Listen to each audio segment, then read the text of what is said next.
Mobilise करना is very difficult. It's again A physics, इसमें कुछ भी नहीं है। आप हाइट से यदि मोबिलाइज करते हैं तो एयर थिन होती है, एयर थिन होती है तो लैंडिंग में भी इशू होता है और टेक ऑफ में भी इशू होता है, फाइन। और वहाँ का वोलेटाइल मौसम होता है काफ़ी। प्लस इसके कारण क्या होता है, जो टैंक्स हैं वो फुल नहीं कर पाते वो लोग।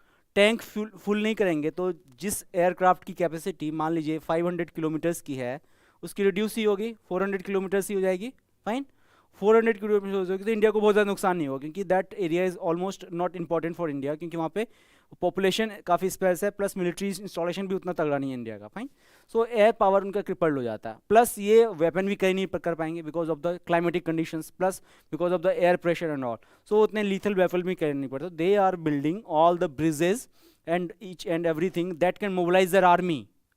सो आर्मी के मोबिलाइजेशन के लिए वो लोग ये सारा काम करते हैं। आर्मी का मोबिलाइजेशन फास्ट होगा तो they can create a deterrence against Indian army. That is in advantage because of our geographical terrain only, fine. तो इसलिए हमारे वहाँ पे एडवांटेज है। इसलिए हाइट्स में कहा जाता है कि हमेशा कब्जा जो करना चाहिए वो हाइट को कर लेना चाहिए। फॉर एग्जाम्पल जो गलवान हुआ था, गलवान के बाद इंडिया ने क्या किया, गलवान के बाद हमारी एक स्पेशल आर्मी की यूनिट है, dot that we call special, क्या कहते हैं, frontier forces, S S F. What is S F F? So कुछ भी नहीं है, ये initially use to be the brain child of रॉ, RANW। रॉ क्या है, कल हमने डिस्कस किया था। सो रॉ is external intelligence agency of India that is working for the protection of Indian interest outside of India, fine. So they have created an institution named RAW, जिसका काम था to create SSF। basically they were recruits from the Tibetan origin people का recruit होता था। और चूंकि Tibet was again captured by the China during 1958, fine। so SSF का natural hatred किसके लिए होगा, चाइना के लिए होगा। so India try to mobilize catered it, and इसको इन्होंने क्या किया, अगेंस्ट यूज करना शुरू कर दिया, किसके, चाइनीज के। And SSF are already they got help from the CIA's as well. CIA क्या है, that is central intelligence agency. जो इंडिया की रॉ है वो यूएस की सीआईए है। And they also got help from M12 या M15 बोलते हैं उनको, that is again British intelligence agency, fine. So they all created special frontier forces, जिसका एक ही काम था कि चाइनीज इंट्रूशन को बंद करना। Initially it was put under the RAW's command and independent work करने के लिए दे दिया गया था। Now these are Tibetan people but not they come into the Indian arm forces के कमांड। जो इंडियन कोई होगा, नॉर्मल आदमी होगा जो मेनलैंड से होगा, वही जाके कमांड करता है, ताकि यहाँ पे भी डिसिप्लिन बना रहे। And they are known as the ghost operators. क्या बोले जाते हैं, घोस्ट ऑपरेटर्स, बिकॉज देखिए ये हाइट के लोग हैं ऑलरेडी, फाइन।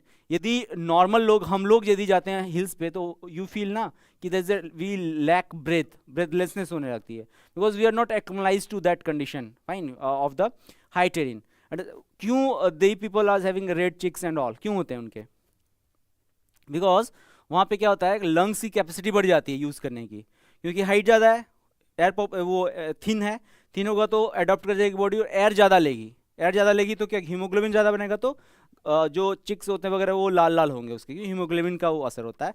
सो ये नेचुरल यहाँ के लोग हैं, और ये लोग काफ़ी फियर्स फाइट करते हैं यहाँ, बिकॉज ऑफ ये they are local, they can give a match to the Chinese. और चाइनीज़ इसको काउंटर करने के लिए क्या करेंगे, फिर आर्मी लाएगी जो वो लोकल ही अब रिक्रूट कर रहे हैं बेसिकली।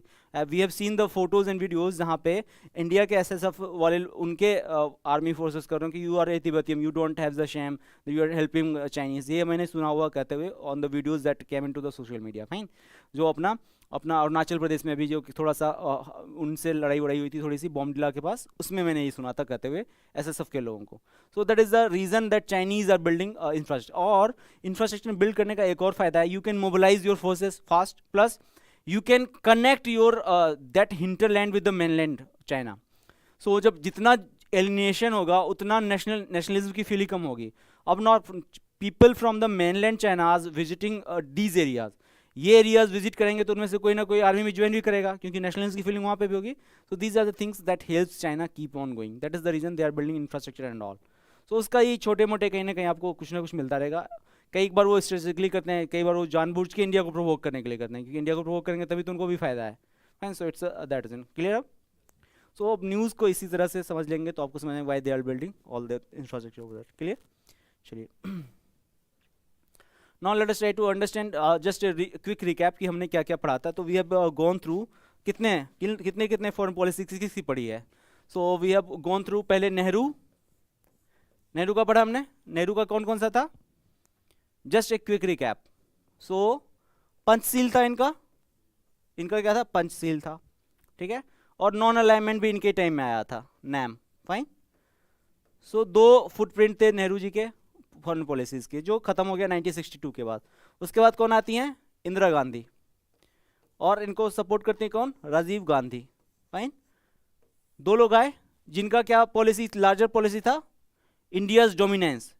और हम लोग क्या बन गए, big brothers. We turn into the big bro of the South Asian reason.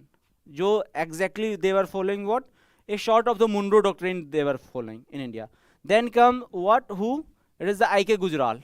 Gujral जी का क्या नाम था, क्या काम था, what was the doctrine of the Gujral, I K Gujral. हाँ, सो ही से कि क्विड प्रो क्यों नहीं, उन्होंने कहा कि no reciprocity from the our neighbours. So we are big brothers, we will take care of the our small brothers. That was the Gujral policy. इसको कहा था गुजराल डॉक्ट्रिन, जिसमें हम लोग कुछ मांग नहीं करें अपने फ्रेंडली नेशन से, only we are giving. And in term we are saying कि at least you don't carry forward the terrorist activities in your land against the India. That is the Gujarat doctrine. It was then we came to the what that we call Modi's time, जो अभी शुरू होता है, जो again it is evolving, but almost it is settle that it is known as the energetic diplomacy that we have discussed, right. So Modi ji की जो policy है that we call energetic diplomacy, wherein again we are trying to assert our hegemony in the India, not only India, the world as well. So although it's a neighborhood first policy, but the relation of the India with the Pakistan is quite antagonistic, and it is on the lowest point. Fine. And China के साथ इनकी policies शुरू में appeasement की थी, because try to recall 2 चीजें हुई. First हुआ था वुहान. सो अपने मोदी जी वुहान गए थे और वहाँ पे क्या किया था हमने, उनसे काफ़ी अच्छे रिलेशन बनाने की कोशिश की. शी जिनपिंग आए थे चेन्नई, और बात ये हुई थी हर 1 साल 2 साल में हम लोग आपस में मिलते रहेंगे, and we will do the high level dialogue, so that the almost all relation of the China and India, the dispute that is underlying there, can be resolved. Fine. So these are the broader policy of the Narendra Modi, and we have discussed this so far. Fine. Any question अभी so far? Just मैंने आपको एक quick recap दिया अभी तक जो हमने पढ़ लिया. फाइन. सो अब चलते हैं कि अगेन वी विल गो कि why we are not able to improve our relation with our neighbors, and what went wrong with India's foreign policy. Fine. So let us try to discuss it. Fine. चलिए. So the first thing is what we call, we have colonial legacy. That's why we are not able to solve the problems of the South Asia. Fine. So what are the colonial legacy within the South Asia? क्या क्या है South Asia में क्या क्या colonial legacy है? So you see most part of the South Asia. Just आपको मैं एक idea देता हूँ कि what are the stumbling block that India is not able to improve its relation with the foreign nationally. So we have talk about क्या, colonial.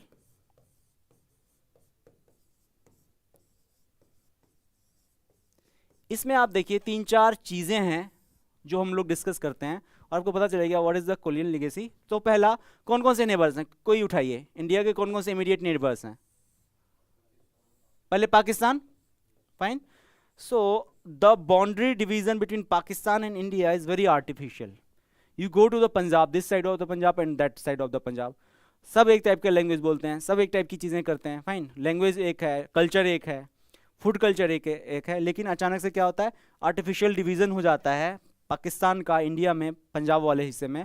और वो एक आर्टिफिशियल डिवीजन क्रिएट के कारण होता है करतारपुर साहिब, जो बस 1516 किलोमीटर दूर है, जो one of the important pilgrimage site of the Sikh है, वो किस में चला जाता है, पाकिस्तान में. And it created unfavourable situation for the Sikh as well, क्योंकि उनको बार बार डिपेंडेंट होना पड़ता है, जो उनका एक्चुअली राइट था. फाइन. पाकिस्तान हो गया. नॉट ओनली दैट, कश्मीर वाले में देखिए, again the division of the Kashmir is very artificial, because you have decided कि आपने कश्मीर को दिया, बट उन्होंने अटैक कर दिया, और अटैक करके क्या किया, आधा का आधा, आधे से ज़्यादा का टेरिटरी उन्होंने अपने हिस्से में ले लिया. Now again there is a line that separates Pakistan from India, that we what call LOC. This LOC is quite artificial. Fine. Because it was colonial legacy. Partition होता है और उन्होंने जैसे तैसे, जो रेड क्लिफ लाइन जिसको बोलते हैं, रेड क्लिफ ही बोलते हैं ना, जो between the India and Pakistan के बीच में, इसको रेड क्लिफ बोलते हैं. So how Radcliffe decided कि what should be the part of India and what should be the part of the Pakistan? What was the reason? कैसे किया था? कुछ आइडिया है? कुछ आइडिया नहीं है, तो एक्चुअली उसको भी कोई आइडिया नहीं था. फैक्ट यही है. Radcliffe for the British cartologist जिसको बोलते हैं, मैप वेप का काम करते थे. और माउंट बेटन को बोला गया था कि just execute this partition of India and Pakistan because it not possible. उनका एक जगह पे रहना पॉसिबल नहीं है. फाइन. सो रेड क्लिफ को क्या किया गया? बुलाया गया ब्रिटेन से. ठीक है ना. रेड क्लिफ को they was good up. So he was called from the Britain, or just before the partition of 1 month, hardly 1.5 months, he was called from the Britain to India. He was not aware of the situation of India, he was not aware of the culture of the India, and he was not aware of the geography of India as well. अभी कोई ऐसा बंदा आएगा जिससे वो सिर्फ 1 महीने पहले आया हुआ, तो is it possible for him to humanly go for the each and every part of the India and to divide it based on the logic? नहीं पॉसिबल है ना, बिकॉज बाहर का आदमी है, इनको कुछ का पता नहीं, लोकल हेल्प भी ज़्यादा नहीं मिली है. So he served for the entire India entirely for the 1 month, और एयर सर्वे किया, क्योंकि it was not again possible for him to travel by foot. Foot करते तब तो कर भी देते अच्छे से, बिकॉज इनको पता था अच्छा ये गाँव अलग है वो गाँव अलग है, तो उसको अलग अलग कर देते हैं.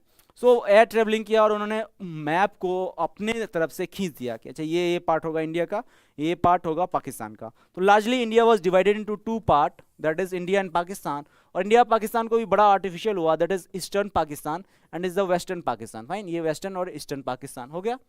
सो ये भी एक बड़ा अनलॉजिकल था कि आप एक जगह पाकिस्तान को उधर बना रहे हैं, एक जगह पाकिस्तान को उधर बना रहे हैं. It created again unfavourable situation for the India, and that ultimately led to the what की fight of India and Pakistan for the Bangladesh, वो हो गया. फाइन. सो लार्जली सेइंग कि कॉलोनियल लीगेसी के कारण इंडिया का पाकिस्तान के साथ बहुत सारा इशूज़ है. There is an ideological issue, but there is a colonial legacy between the India and Pakistan. That's why there are so many issues of the India with the Pakistan. Pakistan के साथ clear हो गया. Fine. So and like उससे fight भी हमारा उसी से कारण हुआ. नाउ नेक्स्ट कंट्री बताइए कोई दूसरी हो जो हमारे इमीडिएट नेबर्स हैं. Bangladesh.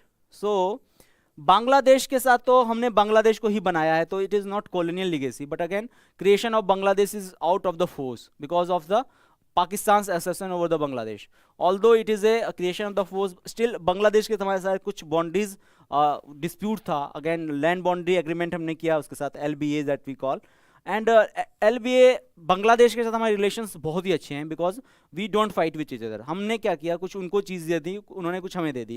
And largely the situation with the Bangladesh cool, and except for the river water dispute that is still there. And river water dispute चाह रहे थे मोदी जी सॉल्व हो जाए, but again due to the domestic politics ये solve नहीं हो पाया because there are apprehensions from the West Bengal. West Bengal के लोग कहते हैं कि हमारा 5 district are dependent upon the that river जो जिसका शेयरिंग होनी है.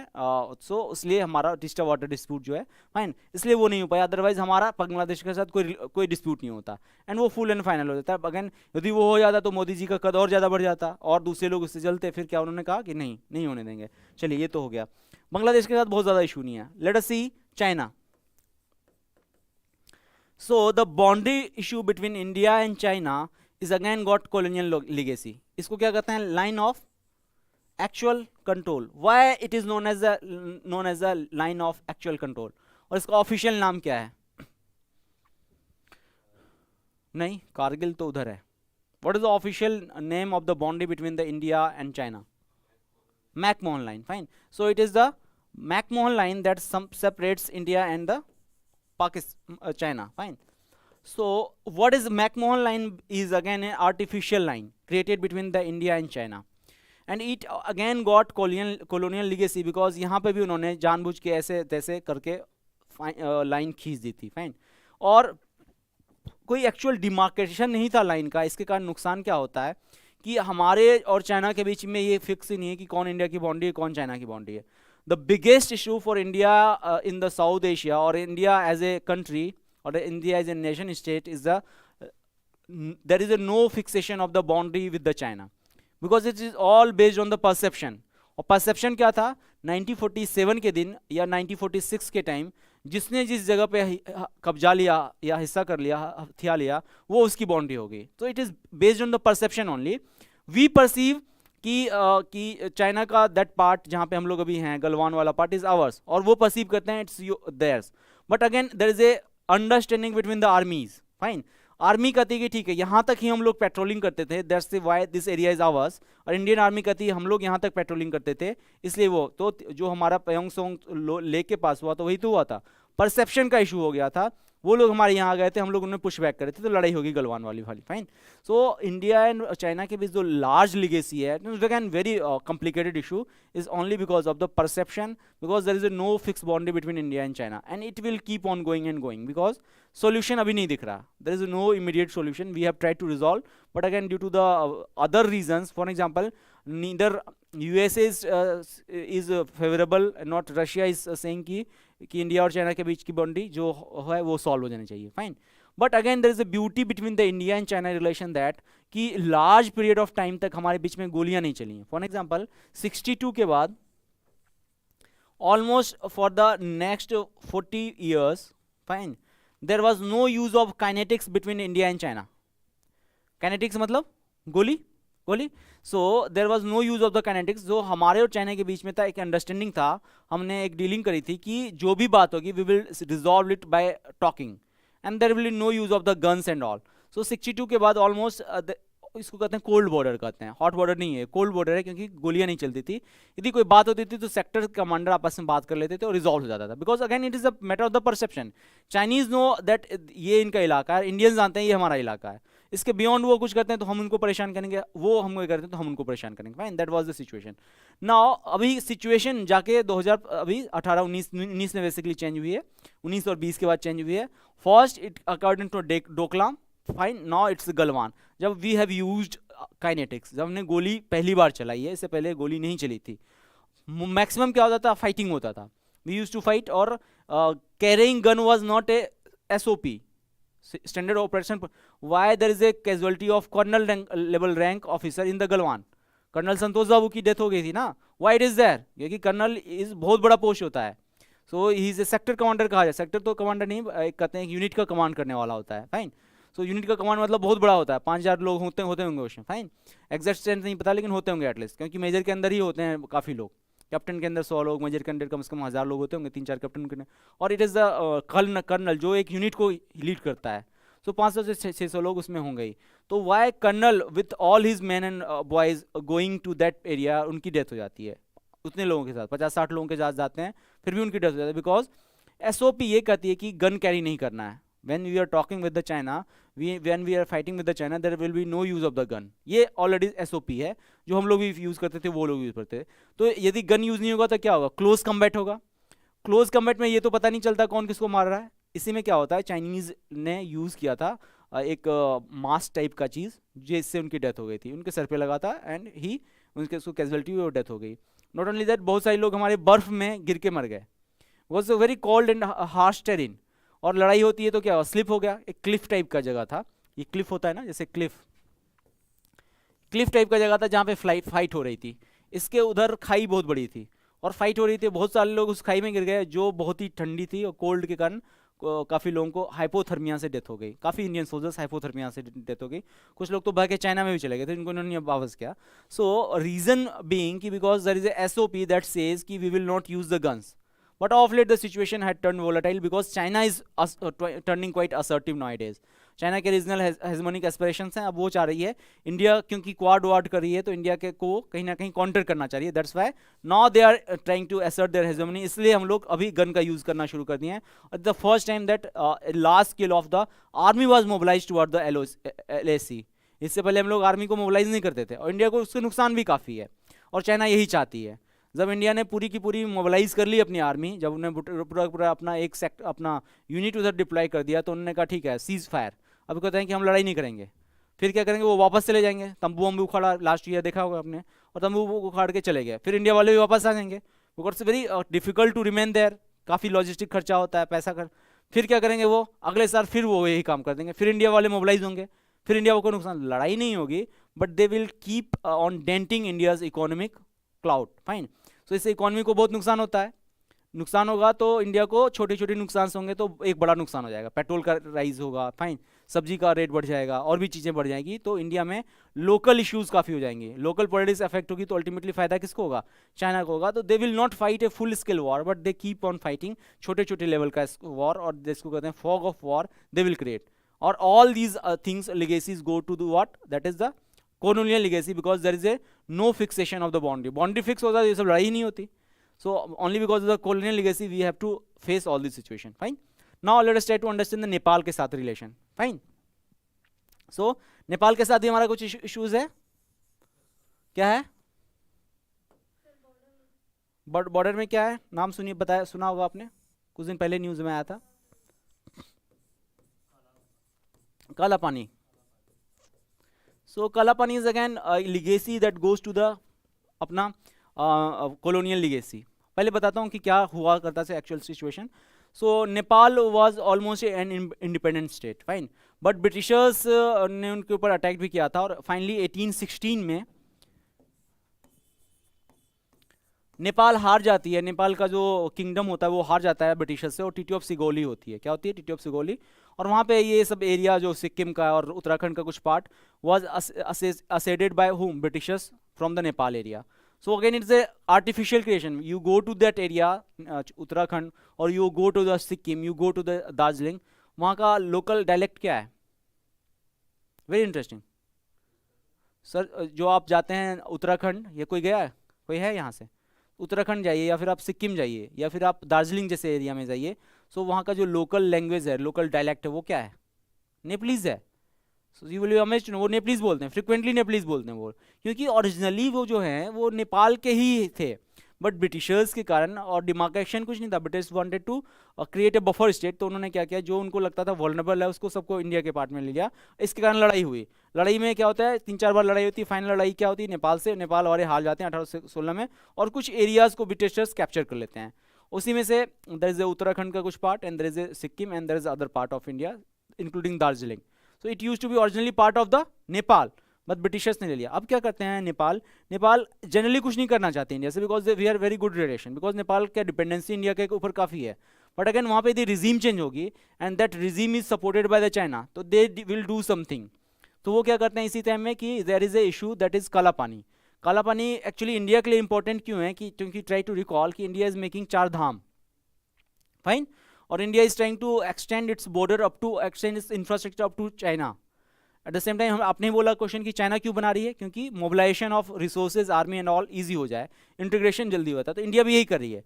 Although there is no match, almost China have built most of the infrastructure over there, including air strips and the roads and all. But India, क्योंकि parochial policies थी, India ने कभी ध्यान नहीं दिया, तो नहीं बन पाए. Of late we have started doing all this according. 4 Dham बना रहे हैं, जिसका कहना तो है कि we will connect the 4 Dham of India. But ultimate motive क्या है? The faster mobilisation of the army. That is the ultimate motive. In case of the hostility with the China, we can mobilize our army, and we have seen this as well. We have seen in Galwan में आप हमको tank वगैरह को mobilise करने के लिए helicopter से उठा के ले जा रहे हैं. So is it possible to each and every time to यहाँ से अपलिफ्ट करना टैंक को, और टैंक को वहाँ ले जाके पहुँचाना? नहीं पॉसिबल है. और वहाँ पर टैंक्स को छोड़ना भी पॉसिबल नहीं, बिकॉज ऑफ द टेरिन ऐसा है, प्लस वहाँ का क्लाइमेटिक कंडीशन ऐसा है कि इट विल नॉट फंक्शन. कुछ दिन ज़्यादा रह गया वहाँ पे, because again it's a machine needs a few things that is not suitable for. So हम क्या करेंगे, ये हर एक बार ऐसा कुछ करेंगे तो नुकसान बहुत होगा, रिसोर्सेज का वेस्ट बहुत होगा. तो हम रोड्स बनाना चाहते हैं ताकि टैंक्स वगैरह इजीली पहुंचा दें वहाँ पे, और लाने में भी कोई दिक्कत ना हो. That's a where. लेकिन हम लोग इसको क्या करें, 4 धारा मतलब इसको इशू किसको होगा? Who will be affected most? China. So China क्या करेगी? दे विल पुश हुम, नेपाल, कि do something that affects India's prospect. और ये बहुत ही इंपॉर्टेंट इलाका इसलिए भी है क्योंकि इससे हमारा कैलाश मानसरोवर ऐड होता है. Fine. What is Kailash Mansarovar? नहीं, वो तो गोमुख है. मानसरोवर से नहीं, तो इंदस निकलती है, ब्रह्मपुत्र निकलती है. सो कैलाश मानसरोवर बहुत इंपॉर्टेंट है. It's a Hindu pilgrimage site, जहाँ बोला जाता है it is known as the gravity of the world. पूरा कहीं होता है तो वो कैलाश मान, और वहीं पे कहा जाता है कि शिव जी वहाँ पे वास करते हैं. Fine. So as of now अभी तक कोई कैलाश मानसरोवर के ऊपर चढ़ नहीं पाया. Everest was conquered, K2 was conquered, but Kailash Mansarovar is not. It's very difficult, and it's very considered one of the most sacred place of the Hindu pilgrimage site or in Hindus religion का. Fine. So और China के हिस्से में ये भी, because it was captured by the China. और रास्ता जो हो जाता है वो काला पानी से होके जाएगा. So that's why काला पानी का issue artificially raised किया गया by the Nepal. Again, credit goes to what? Our colonial legacy, because due to all these colonial things we are facing these issues. Fine. ठीक है. And again for the Sri Lanka there is no large issue, but थोड़े बहुत जो issues हैं वो भी कहीं ना कहीं कॉलोनियल लीगेसीज है, क्योंकि ट्राई टू रिकॉल कि कैसे ब्रिटिशर्स ले गए थे प्लांटर्स को कहाँ पे, श्रीलंका में। उसके कारण वहाँ पे क्या हुआ, सिंहलीज और तमिलियंस के इसमें लड़ाई होती है, ना वो ले जाते ना कभी लड़ाई होती, ना कभी इंडिया को इंटरवेन करना पड़ता, ना कभी हमारे पीएम की डेथ होती। Fine, so all these things again next is the Sri Lanka, जिसके कारण हमारा क्या है वहाँ पे इथनिक जो फाइट हो रही है उसका कहीं ना कहीं कॉलोनियल लिगेसी के ऊपर भी एक बहुत बड़ा रीज़न है। Fine, so if you have to write कि the key reason behind the why India is not able to solve the boundary issues with its neighbour, तो फर्स्ट क्या हो जाएगा, colonial legacy, and we have all the examples. Clear है? चलिए now let's try to move. Hindi में बोलो, ठीक है, हिंदी में भी बोल देता हूँ। मैकमोहन लाइन या सचिन, ठीक है, हेलो सर, जो भी है आप, हिंदी में बोल दूंगा, बता दिया कीजिए यदि मैं ज़्यादा इंग्लिश बोलने लगूँ, बिकॉज क्या है कि naturally it is English but मुझे स्विच करना पड़ता है, उसमें मैं कभी कभी लड़खड़ा हो जाता हूँ, सो कोई बात नहीं। चलिए, so let us try to see first point, that is the history of the partition. Fine, so South Asia was an integrated entity, Indian subcontinent, ये क्या था, पूरा एक भारत का भूखंड था, पार्ट ऑफ द इंडिया था पूरा। फाइन, और यदि उसका आर्टिफिशियल क्रिएशन करते हैं तो कभी भी वो क्रिएशन नेचुरल नहीं होगा। एक और बहुत इंटरेस्टिंग चीज़ है, नॉट ओनली इंडिया, अफ्रीका का मैप देखा आप लोगों ने, कभी ध्यान से देखा है? सो कुछ याद आ रहा है अफ्रीका का मैप, जो ऑनलाइन है उनको भी, so have you seen Africa का मैप, और देखा है तो कुछ याद आ रहा है कि कैसा है अफ्रीका का मैप? सो अफ्रीका, लेट अस सपोज ये कोई अफ्रीका की एंटिटी है, एग्जांपल दे रहा हूँ। फाइन, सो आपको लगेगा, मान लीजिए ऐसा है नहीं अफ्रीका, सो अफ्रीका का देखेंगे ना तो देश का जो डिवीजन है ना, यू विल सी कि किसी ने ना बर्थडे केक को काटा हुआ है, ऐसा लगेगा आपको, ऐसे ही काटते हैं ना आप लोग बर्थडे का केक। फाइन, सो कोई देश ऐसे होता है क्या? कोई नहीं होता, बिकॉज देश इज नॉट अबाउट कि आपने काट दिया और हो जाएगा, उसमें कहीं ना कहीं कोई रिवर्स होगी जो जिसका कोर्स डिफिनेट नहीं होता, दे विल मीएंडर एंड ऑल, मीएंडरिंग करेंगे तो किसका हिस्सा होगा नहीं होगा और डिसाइड करना इज वेरी डिफिकल्ट। जो ब्रिटिशर्स ने इंडिया में यहाँ पे किया, एयर सर्वे करके देश बना दिया, वही उन्होंने अफ्रीका में किया, अफ्रीकन कॉन्टिनेंट में किया, और अफ्रीकन कॉन्टिनेंट का जो इशूज़ है अभी भी, it is largely again due to the colonial legacy, because आपने यहाँ पे आर्टिफिशियल डिवीजन किया हुआ है। ये ट्राइब जो थी T1, ये यहाँ भी फैली हुई थी, यहाँ पे भी फैली हुई थी, यहाँ पे भी फैली हुई थी। फाइन, और ये कहते थे कि हमारा ट्राइबल आइडेंटिटी है, जो इनका देश ऐसे होना चाहिए उसको आपने 4 हिस्से में डिवाइड कर दिया। सो ये कभी मानेंगे इस आर्टिफिशियल डिवीजन को? नहीं मानेंगे ना, नहीं मानेंगे तो क्या करेंगे, आपस में हमेशा लड़ेंगे। That same goes with the Baluch issue, and that same goes with the Pashtun issues. We will also discuss. Pakistan में एक मूवमेंट चल रहा है that we call Pashtun Tahafuz movement. हमारे लिए तो बहुत मजे की चीज़ है, लेकिन try to understand from the Pakistan perspective. So Pakistan और अफगानिस्तान को डिवाइड करती है, उसका लाइन क्या नाम है? पाक एंड अफगानिस्तान को जो डिवाइड करती है, इट इज डूरन लाइन, ठीक है ना। सो डूरन लाइन को जो डोमिनेट करती है वो कौन सी टाइप करती है? It is the Pashtuns. क्या करती है? पश्तून्स। और पश्तून वाला यही हुआ है, पश्तून को इन्होंने आर्टिफिशियली डिवाइड कर दिया है बिटवीन द अफगानिस्तान, पाकिस्तान, थोड़ा बहुत ईरान में भी। और यदि ऐसा कुछ होगा तो ट्राइबल आइडेंटिटी उनकी बहुत इंपॉर्टेंट होती है, वो हमेशा उनका जो लॉयल्टी होती है वो हमेशा ट्राइब्स के लिए होती है, अपनी समुदाय के लिए होता है, तो हमेशा लड़ाई करते रहेंगे। तो आप देखेंगे कि इस टाइप का हमेशा कुछ ना कुछ इश्यूज होते रहेगा। If you are a Pakistan hawk, तो आपको पता चल जाएगा कि आप में वहाँ बहुत लड़ाई होती है, उनके बहुत सारे आर्म फोर्सेज यहाँ पे मारे जाते हैं, कभी भी उनके ऊपर अटैक हो जाता है। Again credit goes to what? Colonial legacy, because they have created a situation जहाँ पे उन्होंने आर्टिफिशियल डिवीजन कर दिया। And that is again Taliban का भी यही मांग है। You will be interesting to बहुत इंटरेस्टिंग लगेगा आपको। तालिबान मैंने कहा ना, it is creation of the और branch child of the Pakistan. अभी उन्होंने क्या किया, दुरन लाइन के ऊपर एक चेक पोस्ट था, उसको पूरा तोड़ दिया। क्यों? क्योंकि उनका भी यही कहना है कि तालिबान का ही हिस्सा है और उनको तालिबान में मिलाना है, जिससे हम लोग अखंड भारत का सपना है ना, उनका अखंड अफगानिस्तान का हिस्सा है। बेसिकली अफगानिस्तान का अखंड पख्तूनिस्तान का हिस्सा है, ये पख्तून एरिया को कहते हैं, वो पूरा अफगानिस्तान का एरिया है। और उन्होंने वो आर्टिफिशियल बाउंड्री तोड़ दी और पाकिस्तान वाले कुछ नहीं कर पाए, बिकॉज उसको पास अभी बहुत पैसा है, बहुत पावर है। फाइन, सो दीज शोज की what are the colonial legacy in the South Asian continent. इसलिए to solve the issues of the South Asia is very difficult, because हमारे पास इतने सारे कॉम्प्लेक्स इशूज हैं, it is not easy for us to solve these issues. Fine, इसमें तभी होगा जब हम लोग मिल बांट के यूरोप की तरह बैठे हैं और हम एक यूरोपियन यूनियन जैसा इंस्टीट्यूट बनाए, जो हमने ट्राई भी किया था in 1885। We have try to make SAARC, but it become defunct because of the lack of support from the Pakistan plus India's hegemony. So दोनों काम कर रहे हैं, बीच के जो छोटे मोटे देश हैं वो फंस रहे हैं इस चक्कर में। इसलिए कभी भी इंडिया का, Asia is consider, South Asia is consider least integrated entity of the world. So सबसे कम इंटीग्रेटेड इंटिटी कोई है तो वो एशिया ही है। ऑल्दो हमारे पास इंटीग्रिटी का बहुत ज़्यादा साधन है, बिकॉज देखिए अफगानिस्तान से इंडिया आना बहुत ईजी है, लैंड रूट है, कोई इशू नहीं है। लेकिन लड़ाई आपस में इतनी है कि कभी आने नहीं देंगे, ना हम कहीं जाने देंगे ना आने देंगे। इसलिए कहा जाता है अफगानिस्तान, सॉरी साउथ एशिया को क्या कहा जाता है, least integrated part of the world. Clear है? लिगेसी किसकी जाती है? कॉलोनियल लिगेसी है इसके में भी। म्यांमार के साथ लार्जली नहीं है, कुछ डिस्प्यूट नहीं है, लार्जली नहीं है, छोटे मोटे हैं, दैट विल कीप ऑन, छोटे मोटे डिस्प्यूट आर नॉट डज। हमारा जनरली म्यांमार के साथ रिलेशन बहुत अच्छा रहा है, म्यांमार के साथ, भूटान के साथ, नेपाल के साथ एक हद तक, और बांग्लादेश के साथ हमारे रिलेशन अच्छे रहे हैं। Even to a certain point Sri Lanka के साथ भी अच्छे थे, बट हमने यहाँ पे बदमाशी करी, फाइन, तो वो दिक्कत है। और हमारे रिलेशन इनफैक्ट मालदीव्स के साथ भी बहुत अच्छे रहे हैं, हिस्टोरिकली अच्छे रहे हैं। तो म्यांमार के साथ ऐसे भी अच्छे रहे ना कि देखिए वहाँ की जो भी प्रेसिडेंट थी आंग सांग सू की, वही थी ना, were not president but she was UT premier. So यहाँ जेएनयू की पढ़ी हैं वो, बिकॉज उनके फादर जो आर्मी जनरल थे उनका भी कुछ कुछ हो गया था, उनको यहाँ पे आना। We will study during the Myanmar का रिलेशन विद इंडिया, फाइन। सो हमें पता चल जाएगा क्या क्या हुआ था, बट यू विल रियलाइज कि ऑलमोस्ट इवन कि वहाँ की जो आर्मी है उसके साथ हमारे अच्छे रिलेशन है। क्योंकि कल वाला सिचुएशन याद कीजिए, मैंने कहा था आपका DQ मैं चेक कर रहा हूँ। सो DQ में मैंने क्या कहा था आपको, यदि आर्मी से डील करना पड़े और यदि आपको डेमोक्रेटिक लोगों से डील करना पड़े ऐसे देश में जहाँ पे डेमोक्रेसी बहुत ज़्यादा स्ट्रांग नहीं है, so what you will prefer? So you will prefer army.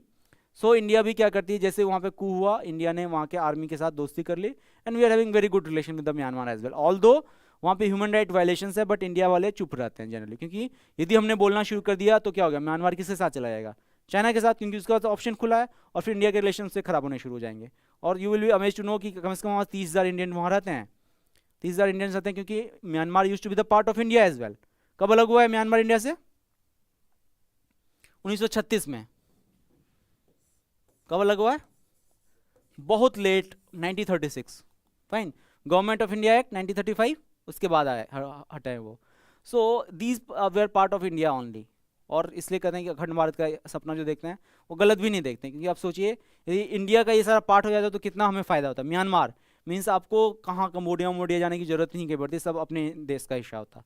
But again it is not possible now, ठीक है।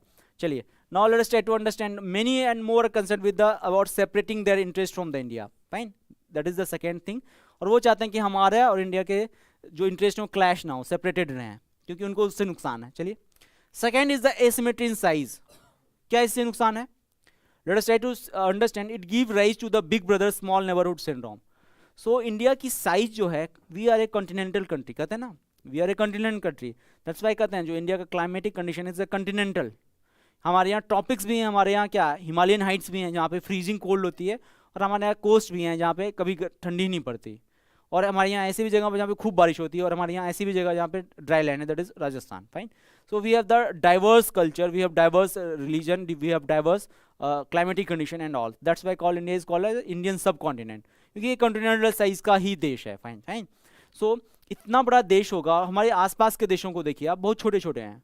So you talk about Nepal, छोटा सा देश है, you talk about Bhutan, you talk about even Bangladesh, it is not that big compared to the India, although it's a big country, by population it's a big country, but by size and all it is not that big country. You talk about Sri Lanka, और छोटी सी country है। You talk about Maldives, existence ही नहीं है, छोटे मोटे 108-9 उनके द्वीप्स हैं जहाँ पे वो सर्वाइव कर रहे हैं।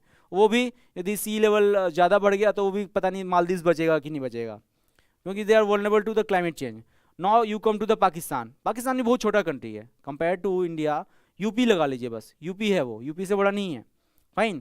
सो इस टाइप की कंट्रीज यदि होंगी, और अफगानिस्तान में तो पॉपुलेशन ही नहीं है, पहला बात तो उनमें नेचुरली पॉपुलेशन नहीं है, दूसरा वो मर कट रहे हैं आपस में, तो पॉपुलेशन वैसे भी कम हो जा रही है। So finally it is considered that it is India that is very big in size plus in population that is giving complex to other countries. और साइज के कारण लोग हमसे डरते हैं, क्योंकि कहते हैं ये बहुत बड़े लोग हैं, इसलिए तो कहते हैं एलिफेंट, एलिफेंट कहते हैं ना इंडिया, जिनको एलिफेंट बोला जाता है, एलिफेंट डांसेस कहते हैं ना। सो इसलिए कहा जाता है कि हमारे साइज इज़ वेरी मेहमत, बहुत बड़ा साइज है, दैट्स वाई दूसरे देश हमसे थोड़ा डरते हैं। इसलिए कहते हैं कि देखिए दोस्ती हमेशा इक्वल लेवल पे होती है ना, कहते हैं ना दोस्ती में शौक, तो कहते हैं यार हमसे उससे तो इक्वल है ही नहीं, वो हमसे इतने बड़े, हम क्या दोस्ती करें उनसे, हमेशा हम लोग को कहीं ना कहीं परेशान करेंगे, इसलिए they don't try, actually they are not interested to having good relation with the India. अच्छा ये बताइए, as a country it is important for India to having good relation with our neighbors, or it is for the its neighbor to having good relation with India? समझ में आया? So I am saying two condition. So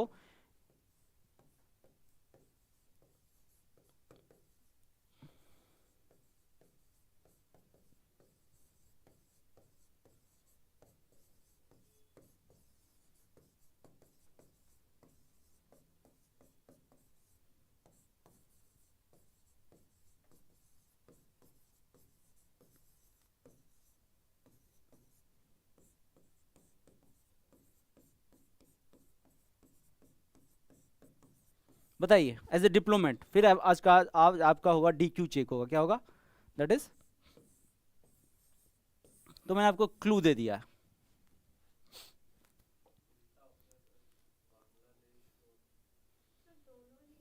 दोनों नहीं है, मैंने दोनों वाला option नहीं है, बोथ आर नॉट करेक्ट, इधर वन इधर टू।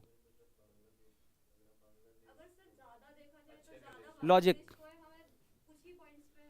हमें कुछ पॉइंट पे फायदा है, it is for the in favour of Bangladesh, you are saying fine, so it is for the Bangladesh to having good relation with India, ये आपका कहना है, फाइन, आपका हो गया। चलिए आप आइए, आप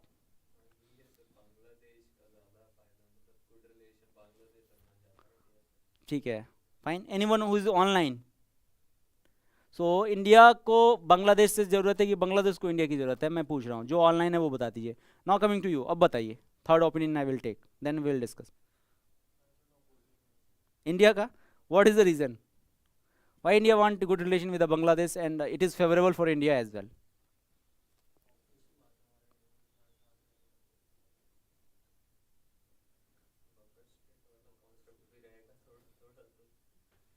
यू ऑल नो दिस, अब मैंने पढ़ाया हुआ है इसलिए मैं पूछ रहा हूँ, नहीं तो मैं खुद नहीं है, ये सब छोटी मोटी चीज़ें हैं।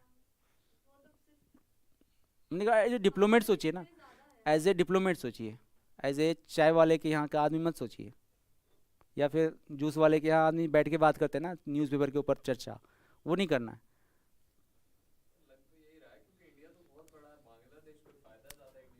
सो अभी मैं अपना एक स्टेटमेंट आपको रिकॉल कराता हूँ कि इंडिया का one of the objective of foreign policy is to having rightful place, याद कीजिएगा बस आप,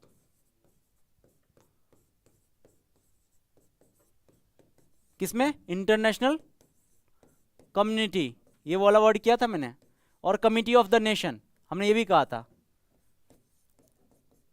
और लीग ऑफ नेशन का दीजिए, मतलब वही लीग ऑफ नेशन ही है, जो भी कहिए आप, फाइनली जो करना चाहते हैं हम लोग, that is permanent seat in the United nation, ठीक है ना। लास्ट हमारा यही है, सब बातें वही है, उल्टा पुल्टा करके बोलते हैं हम लोग, फाइनली क्या चाह रहे हैं, that is permanent seat in the United nation, fine.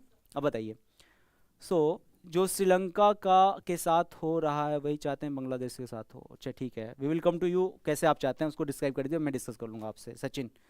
सो मैंने कहा